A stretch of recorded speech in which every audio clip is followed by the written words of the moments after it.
Hello friends, welcome to my channel SCC Akbarpur. दोस्तों, आप देख रहे हैं बोर्ड पर हम क्या लिखे हैं, how to study to be topper, यानी कि टॉपर बनने के लिए कैसे पढ़ा जाए। दोस्तों, आपके गली मोहल्ले में, आपके गांव में, आपके राज्य में, आपके ज़िला में जो लोग टॉपर आते हैं तो उस समय आपके अंदर से एक जुनून आता है, आपके अंदर से एक जोश आता है कि नहीं, यदि हम भी रहते तो हम भी वो करके दिखा देते, या यदि हमको मौका मिल रहा है तो हम उसको कर देंगे। तो दोस्तों, कैसे करेंगे, वही सब बातों को आज हम सीखेंगे और कैसे आने वाले एग्जाम में हम टॉपर बनेंगे, उसी सब बातों पर आज हम विचार करने वाले हैं। तो दोस्तों, सबसे पहले करना क्या है, हमें सक्सेसफुल लोगों की स्टोरियां देखनी है, थोड़ा सा सफल लोगों की। सफल लोग क्यों बोल रहे हैं? हम खुद जीवन में सफल नहीं हैं, हमारे पास उतना अनुभव नहीं है। जो लोग उस रास्ते से गुजर चुके हैं, जो लोग टॉपर बन चुके हैं, यदि उनकी स्ट्रेटजी हमको पता चल जाए, वो कैसे पढ़ते थे, यदि हमको ये पता चल जाए तो हमारा काम थोड़ा आसान हो जाता है। दोस्तों, ऐसी कौन सी चीज़ें हैं जो किसी विद्यार्थी को टॉपर बना देता है तो किसी विद्यार्थी को एवरेज, किसी व्यक्ति को बहुत अच्छे अंक लाने के लिए विवश कर देता है, तो वहीं कोई ऐसा लड़का होता है जो पास भी नहीं कर सकता है परीक्षा। तो दोस्तों, क्या वजह है, आइए थोड़ा सा एनालाइज करते हैं दोनों चीज़ों को। दोस्तों, टॉपर और एवरेज में क्या अंतर है? क्या एवरेज ऐसा कौन सा काम करता है और टॉपर ऐसा कौन सा काम करता है जिसके लिए टॉप कर जाता है और एक एवरेज स्टूडेंट एवरेज मार्क में ही रह जाता है? रहा बात तो स्कूल का, तो स्कूल टॉपर भी जाते हैं, और स्कूल या कॉलेज हो टॉपर भी जाते हैं। ये एवरेज जो स्टूडेंट है वो भी स्कूल या टॉपर या कॉलेज जाते हैं, ठीक है। टॉपर भी नोट्स बनाते हैं, हम भी नोट्स बनाते हैं, एवरेज स्टूडेंट भी एक नोट्स बनाता है। टॉपर भी रिवीजन करते हैं, हम भी रिवीजन करते हैं। और जब परीक्षा देना होता है तो टॉपर भी पूरा पढ़ाई करके जाता है, हम भी पूरा पढ़ाई करते हैं, सब सब्जेक्ट का पढ़ाई हम भी करते हैं। तो ये भी ऑल सब्जेक्ट का प्रिपरेशन करके जाते हैं, ऑल सब्जेक्ट प्रिपरेशन, और हम भी ऑल सब्जेक्ट प्रिपरेशन करके चलते हैं, ऑल सब्जेक्ट प्रिपरेशन करके चलते हैं। हम दोनों तो एक ही चीज पर हैं, जो टॉपर कर रहे हैं वही काम हम भी कर रहे हैं। तो कैसे, क्यों नहीं बन सकते हैं? दोस्तों, टॉपर्स में एक चीज बलिष्ठ रहता है, एक चीज निश्चित रूप से उनमें पाया जाता है, और वही चीज उनको एवरेज से टॉपर बनाता है, वो है डिसिप्लिन। दोस्तों,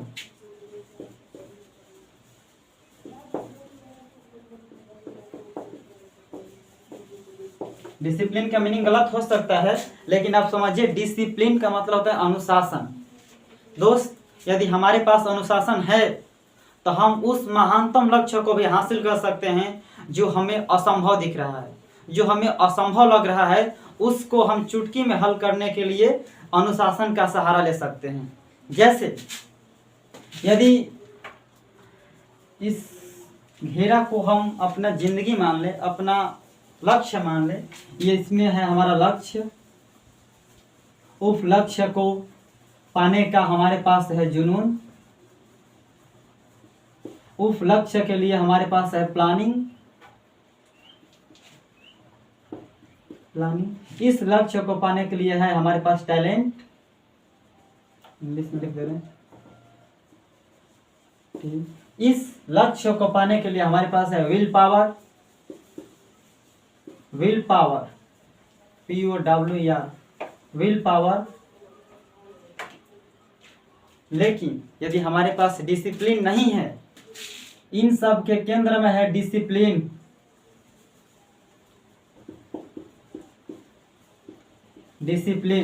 यदि केंद्र में, यदि हमारे अंदर डिसिप्लिन नहीं है तो हमारे पास कितना भी लक्ष्य को पाने का जुनून हो, हमारे पास कितना भी टैलेंट हो, लेकिन हम उस लक्ष्य को हासिल करने में सफल नहीं हो सकते दोस्त। डिसिप्लिन लाता है रेगुलरिटी। रेगुलरिटी मतलब होता है नियमितता। ये नहीं कि हम कभी 10 घंटा पढ़े, कभी 5 घंटा पढ़े और 2 दिन तक पढ़ रहे हैं कि कभी। ये टॉपर नहीं करते हैं। टॉपर का एक माइंड सेट रहता है, वो हर दिन पढ़ता है, उसी को बोलते हैं रेगुलरिटी। वो हमेशा नियमितता बनाए रखता है अपने पढ़ाई के प्रति, अपने जुनून के प्रति उसके पास अनुशासन रहता है, इसलिए वो इतने महानतम लक्ष्य को हासिल कर लेता है। दोस्त, आप भी अपने ज़िंदगी में अनुशासन को महत्व दीजिए, अपने पढ़ाई में कंटिन्यूटी रखिए, निरंतरता रखिए और जितना घंटा पढ़ रहे हैं रोज़ पढ़िए उतना। ये नहीं कि कभी मन किया तो 10 घंटा पढ़ लिए, कभी मन किया तो 1 घंटा नहीं। ऐसे नहीं बनते हैं टॉपर। टॉपर बनते हैं रेगुलरिटी से, टॉपर बनते हैं डिसिप्लिन से, टॉपर बनते हैं अपने लक्ष्य के प्रति जुनून से। तो दोस्त याद रखिएगा, डिसिप्लिन बहुत ज़रूरी है आपको टॉपर बनने के लिए। आइए थोड़ा और भी चर्चा करते हैं। तो स्टडी हम लोग 2 प्रकार का करते हैं। स्टडी 2 प्रकार के।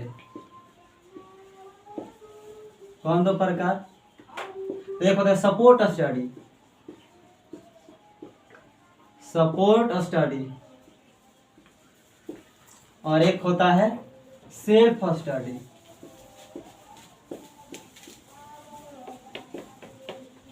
सपोर्ट स्टडी मतलब होता है कि कोई हमको सपोर्ट कर रहा है, पढ़ाने में हमको कोई सपोर्ट कर रहा है। जैसे स्कूल में पढ़ते हैं, सपोर्ट स्टडी है। कोचिंग पढ़ते हैं, सपोर्ट स्टडी है।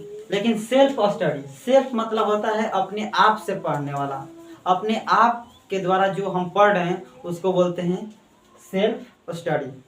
तो दोस्त, सपोर्ट स्टडी का काम है, टीचर का काम है हमें समझाना, हमारा काम है वहाँ पर समझना, लेकिन उसको अप्लाई कहाँ करते हैं, नियम को लगाते कहाँ हैं? सेल्फ स्टडी में। टीचर कोचिंग में बता दिया कि ये सवाल ऐसे बनाना है, और स्कूल में हम समझ लिए कि इस चैप्टर को ऐसे पढ़ना है, लेकिन उस चैप्टर को आकर पढ़ना हमको घर पर ही है।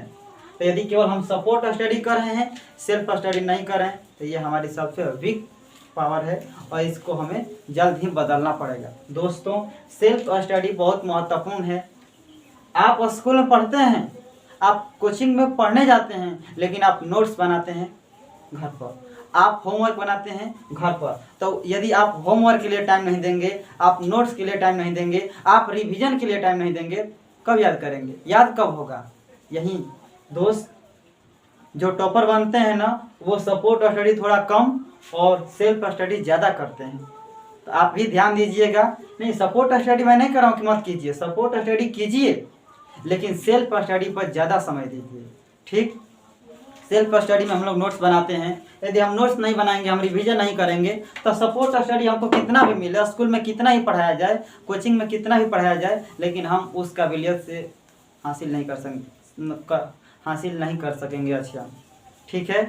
तो दोस्तों, आप याद रखिएगा, सेल्फ स्टडी बहुत ज़रूरी है। तो उम्मीद कर रहा हूँ कि जितना हम पॉइंट बताए हैं वो आपके दिमाग में आप कैच किए होंगे अपने दिमाग में। आइए थोड़ा और भी थोड़ा सा थ्योरेटिकल क्वेश्चंस है, उसको हल करने का प्रयास कर रहे हैं।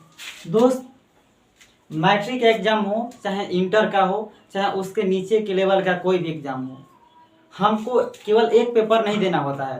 पेपर सब कुछ का होता है, हिंदी का होता है, संस्कृत का होता है, मैथमेटिक्स का होता है, साइंस का होता है, सोशल साइंस का होता है, अंग्रेजी का होता है।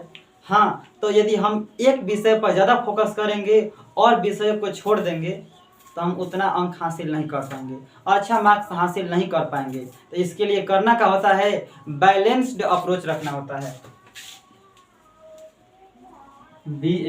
BALANCED, balanced approach, APPROAC। Balanced approach मतलब होता है कि संतुलन रखना होता है। यदि हम मैथ पढ़ रहे हैं तो साथ ही साथ हमको हिंदी पर भी ध्यान देना है। यदि हम सोशल साइंस पढ़ रहे हैं तो हमको साइंस भी काम करना है। यदि हम संस्कृत पढ़ रहे हैं तो हमको इंग्लिश पर भी ध्यान देना है। इस प्रकार से अपने विषयों की हम तैयारी करें कि परीक्षा नज़दीक आते आते उसके कम से कम 1-1.5 महीना पहले सब विषय की एकदम तैयारी बहुत अच्छी तरह से हो जाए। इसको बोलते हैं बैलेंस अप्रोच। ये नहीं कि हम मैथ पर 4 घंटा टाइम दे रहे हैं, हिंदी के लिए 1 घंटा भी नहीं, सोच रहे हैं कि हिंदी अपनी मातृभाषा है, हम उसको अपने से कर लेंगे। ऐसे नहीं होता है दोस्त। उसके लिए भी ज़रूरी होता है कि तैयारी कीजिए। आप मैथ 4 घंटा पढ़ रहे हैं, मैथ 200 नंबर का आने वाला है क्या? नहीं, मैथ भी 100 नंबर का ही आएगा। आप जो 4 घंटा का टाइम दे रहे हैं वो 2 घंटा अदर विषय पर दीजिए। तो ज़्यादा पढ़ने से उतना फायदा नहीं है किसी सब्जेक्ट को। हाँ, यदि आपको पढ़ने का मन नहीं कर रहा है, एकदम पढ़ने का नहीं मन कर रहा है, तो आप अपने फेवरेट सब्जेक्ट को उठाइए और इसे जितना देर तक उतना पढ़िए। लेकिन यदि आप सोच रहे हैं कि हम मैथ 4 घंटा बनाएंगे, हिंदी का पढ़ने का ज़रूरत है, तो आपका सोच गलत है। आपको अपनी सोच को बदलना चाहिए। दोस्तों, हमें किस विषय पर कितना समय देना चाहिए और कब कब कौन सा विषय पढ़ना चाहिए, उसके बारे में हम थोड़ा बता रहे हैं। आपको अच्छी लगेगी, वीडियो अच्छी लग ही रही होगी, उम्मीद कर रहा हूँ। आप वीडियो के अंत तक बने रहिए और ये जो भी बातें हम बतलाएंगे उसको फॉलो करने का प्रयास कीजिएगा। दोस्त, आपके रूटीन में, आपके लाइफ में एक ऐसा चेंज आएगा, आप पढ़ने को मजबूर हो जाएंगे। दोस्तों, ध्यान रखिएगा, ये जो मेरा टाइम टेबल है, किसी के लिए हो सकता है कि वो सूट ना करता हो, किसी के लिए सूट करता हो। तो जिसके लिए सूट करता है दोस्त, आप इस टाइम को फॉलो कीजिएगा तो बहुत फायदे में रहिएगा। ठीक है, तो आइए देखने का प्रयास करते हैं वो टाइम टेबल क्या होना चाहिए। चलिए दोस्तों, देखते हैं। तो यदि आप देखिए, 2 प्रकार के लोग पढ़ने वाले होते हैं। कोई रात में बहुत देर तक पढ़ते हैं और कोई रात में जल्दी सोकर सुबह में जल्दी जगने वाले होते हैं। तो ये रूटीन वैसे लोगों के लिए है जो रात में जल्दी सोकर 10 बजे तक सोकर सुबह में जग कर 1-1.5 घंटा पढ़ने वाले लोग हैं। यदि आप रात में देर तक पढ़ने वाले हैं तो भी आप इन सब चीज़ों को फॉलो कर सकते हैं। दोस्तों, यदि आप 10 बजे सो रहे हैं और 4 बजे जग रहे हैं, तो आपको सोने के लिए 6 घंटा का समय मिलता है।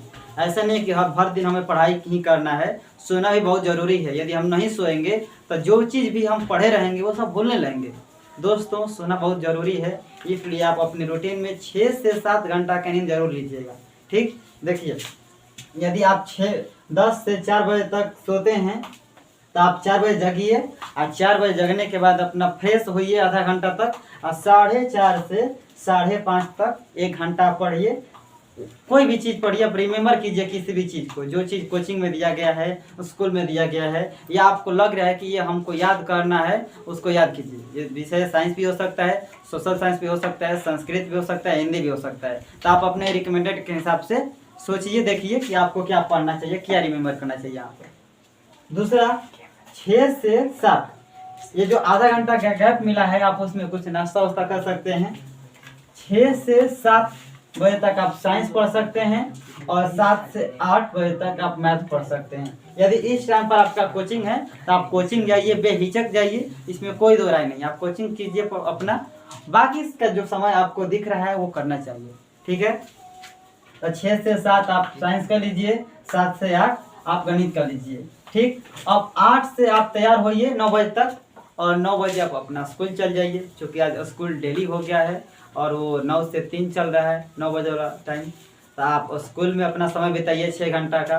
और यदि समय स्कूल में आप नहीं जा पा रहे हैं, आप स्कूल नहीं जा रहे हैं, तो आप घर पर स्कूल वाला शेड्यूल के हिसाब से अपना टाइम टेबल बनाइए कि हमको एक पहला घंटे में मैथ पढ़ना होता था तो आज हम पहला घंटे मैथ पढ़ेंगे, दूसरा साइंस पढ़ना होता था तो आज साइंस पढ़ेंगे दूसरा। उसी तरह से स्कूल वाला जो 6 घंटे है वो आप स्कूल नहीं जा रहे हैं तो वो ख़त्म कीजिए घर पर ही। ठीक, स्कूल से जब आप 3 बजे आ रहे हैं, उधर से जब भी आ रहे हैं उसी समय पढ़ना चालू मत कीजिए।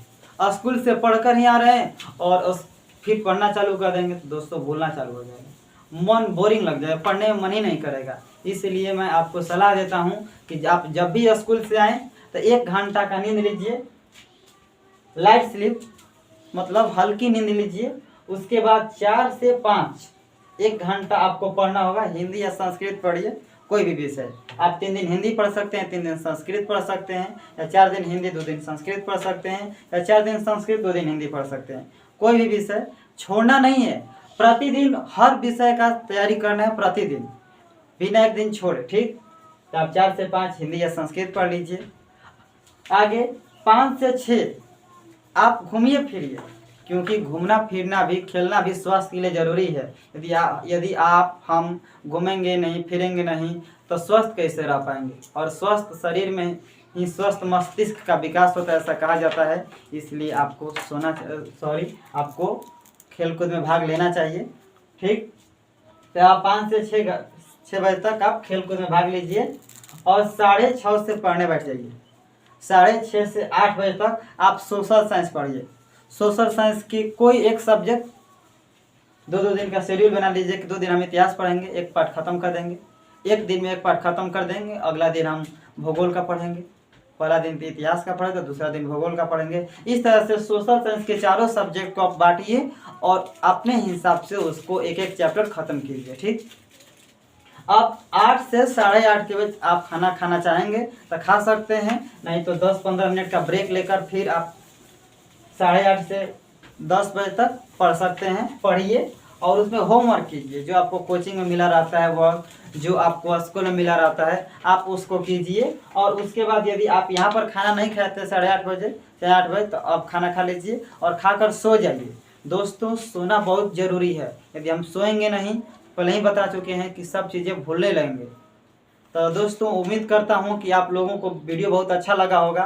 तो यदि आपने अभी तक मेरे चैनल को लाइक और सब्सक्राइब नहीं किया है तो प्लीज़ लाइक और सब्सक्राइब कर दीजिए। Thank you very much. मिलते हैं अगले वीडियो में।